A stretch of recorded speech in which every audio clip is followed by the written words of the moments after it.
आज हम सीखेंगे मानव नेत्र की संरचना, नेत्र की समंजन क्षमता और दृष्टि दोष तथा उनके संशोधन के बारे में।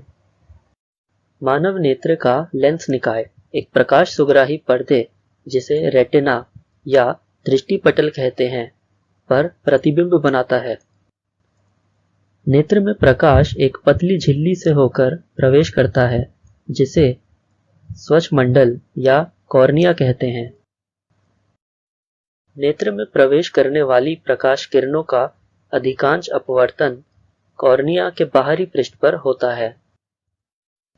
नेत्र गोलक का व्यास लगभग 2.3 सेंटीमीटर होता है। कॉर्निया के पीछे एक संरचना होती है जिसे परितारिका कहते हैं। परितारिका एक गहरा पेशीय डायफ्राम होती है जो पुतली के साइज को नियंत्रित करता है। पुतली नेत्र में प्रवेश करने वाले प्रकाश की मात्रा को नियंत्रित करती है।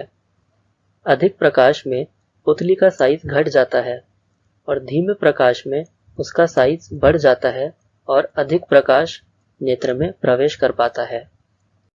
किसी व्यक्ति की आंखों का रंग उसकी परितारिका की रंग की वजह से ही होता है। क्रिस्टलीय लेंस विभिन्न दूरियों पर रखी वस्तुओं को रेटिना पर फोकसित करने के लिए आवश्यक फोकस दूरी में सूक्ष्म समायोजन करता है। लेंस रेटिना पर किसी भी वस्तु का उल्टा तथा वास्तविक प्रतिबिंब बनाता है। रेटिना एक कोमल सूक्ष्म झिल्ली होती है जिसमें बृहद संख्या में प्रकाश सुग्राही कोशिकाएं होती है, जो प्रदीप्ति होने पर विद्युत सिग्नल उत्पन्न करती है। यह विद्युत सिग्नल दृक् तंत्रिकाओं द्वारा मस्तिष्क तक पहुंचा दिए जाते हैं। अभिनेत्र लेंस एक रेशेदार जेलीवत पदार्थ का बना होता है, इसलिए इसकी वक्रता में कुछ हद तक पक्षमाभी पेशियों द्वारा रूपांतरण किया जा सकता है। वक्रता में परिवर्तन होने पर इसकी फोकस दूरी भी परिवर्तित हो जाती है। दूर रखी वस्तु को फोकस करने के लिए पेशियां शिथिल हो जाती है, जिससे लेंस पतला हो जाता है। इस स्थिति में हम दूर रखी वस्तु को स्पष्ट देख पाते हैं, लेकिन निकट वस्तु हमें धुंधली नजर आती है। निकट वस्तु को देखने पर पेशियां सिकुड़ जाती है, जिससे लेंस की वक्रता बढ़ जाती है और फोकस दूरी घट जाती है और हम उस वस्तु को स्पष्ट देख पाते हैं। अभिनेत्र लेंस की वह क्षमता जिसके कारण वह अपनी फोकस दूरी को समायोजित कर लेता है, समंजन कहलाती है। तथापि अभिनेत्र लेंस की फोकस दूरी की एक निश्चित सीमा से कम नहीं होती। सामान्य तौर पर यह न्यूनतम सीमा 25 cm होती है, जिसका मतलब है कि किसी वस्तु को स्पष्ट देखने के लिए उसे नेत्रों से कम 25 cm की दूरी पर रखना होगा, अन्यथा नेत्रों पर तनाव पड़ सकता है। इसे नेत्र का निकट बिंदु कहते हैं और इसी तरह वह दूरतम बिंदु जिस तक नेत्र वस्तुओं को सुस्पष्ट देख सकता है, नेत्र का दूर बिंदु कहलाता है। सामान्य नेत्र 25 cm से अनंत दूरी तक वस्तुओं को सुस्पष्ट देख सकता है। हम 4 दृष्टि दोषों के बारे में सीखेंगे: निकट दृष्टि दोष, दीर्घ दृष्टि दोष, मोतियाबिंद और जरा दूरदृष्टिता। निकट दृष्टि दोष युक्त व्यक्ति केवल निकट रखी वस्तुओं को ही स्पष्ट देख पाता है। ऐसे दोष युक्त व्यक्ति का दूर बिंदु अनंत पर न होकर नेत्र के पास आ जाता है और वह कुछ मीटर दूर रखी वस्तुओं को ही स्पष्ट देख पाता है। निकट दृष्टि दोष युक्त नेत्र में किसी दूर रखी वस्तु का प्रतिबिंब रेटिना पर न बनकर उसके सामने बनता है और इसलिए दोष युक्त व्यक्ति को वह स्पष्ट नहीं दिख पाता। निकट दृष्टि दोष के उत्पन्न होने के 2 कारण हो सकते हैं: लेंस की वक्रता का अत्यधिक होना या नेत्र गोलक का लंबा हो जाना।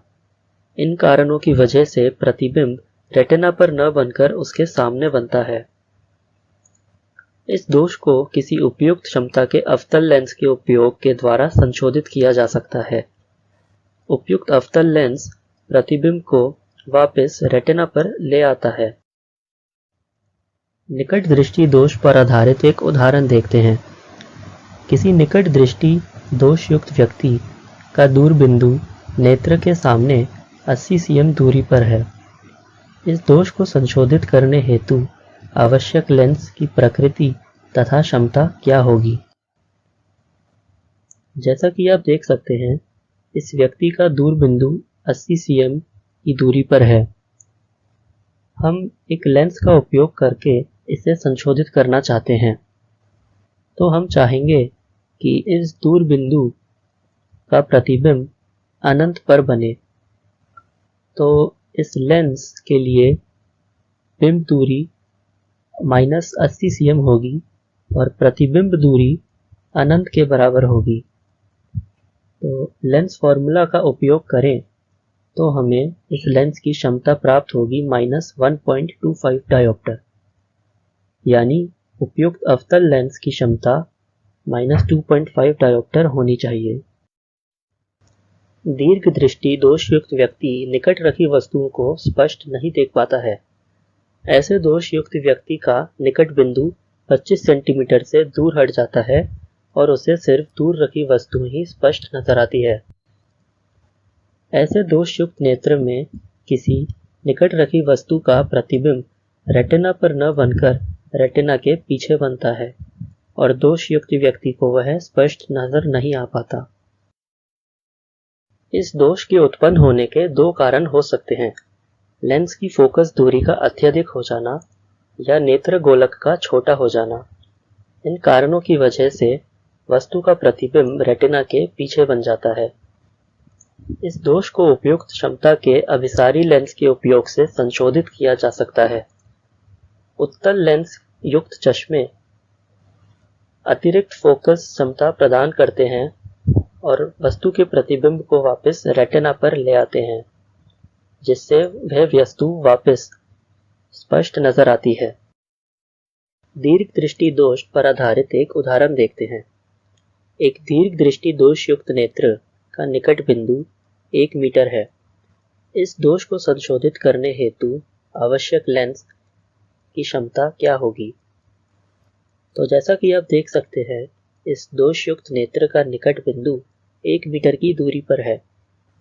सामान्य नेत्र का निकट बिंदु 25 cm की दूरी पर होता है। हम यह चाहते हैं कि एक अभिसारी लेंस का उपयोग करके हम इस निकट बिंदु का प्रतिबिंब 25 cm की दूरी पर बनाएं। तो लेंस फॉर्मूला के अनुसार हम बिंब दूरी को -1 मीटर और प्रतिबिंब दूरी को 25 सेंटीमीटर रख दें तो हमें लेंस की क्षमता प्राप्त हो जाती है, यानी उपयुक्त अभिसारी लेंस की क्षमता 3 डायोप्टर होनी चाहिए। कभी कभी अधिक आयु के कुछ व्यक्तियों के नेत्र का क्रिस्टलीय लेंस दूधिया तथा धुंधला हो जाता है। इस स्थिति को मोतियाबिंद कहते हैं। इसके कारण नेत्र की दृष्टि में कमी या पूर्ण रूप से दृष्टि क्षय हो जाता है। मोतियाबिंद की शल्य चिकित्सा के पश्चात ही दृष्टि का लौटना संभव होता है। आयु में वृद्धि होने के साथ साथ आंखों की पक्षमाभी पेशियां दुर्बल हो जाती है तथा क्रिस्टलीय लेंस के लचीलेपन में कमी आ जाती है। इसकी वजह से अधिक आयु के व्यक्तियों में नेत्र की समंजन क्षमता घट जाती है। इसे हम जरा दूर दृष्टिता कहते हैं। अधिकांश व्यक्तियों का निकट बिंदु जरा दूर दृष्टिता की वजह से दूर हट जाता है, पर कभी कभी किसी व्यक्ति के नेत्र में दूर दृष्टि दोष तथा निकट दृष्टि दोष दोनों हो सकते हैं। ऐसे व्यक्ति बायफोकल लेंस युक्त चश्मों का उपयोग करते हैं। बायफोकल लेंस के चश्मे में ऊपर का भाग अवतल लेंस का बना होता है और यह दूर रखी वस्तुओं को सुस्पष्ट देखने में सहायक होता है, परंतु निचला भाग इसका उत्तल लेंस से बना होता है और यह निकट रखी वस्तुओं को देखने में सहायक होता है। आज हमने सीखा मानव नेत्र की संरचना के बारे में, नेत्र की समंजन क्षमता के बारे में, दृष्टि दोष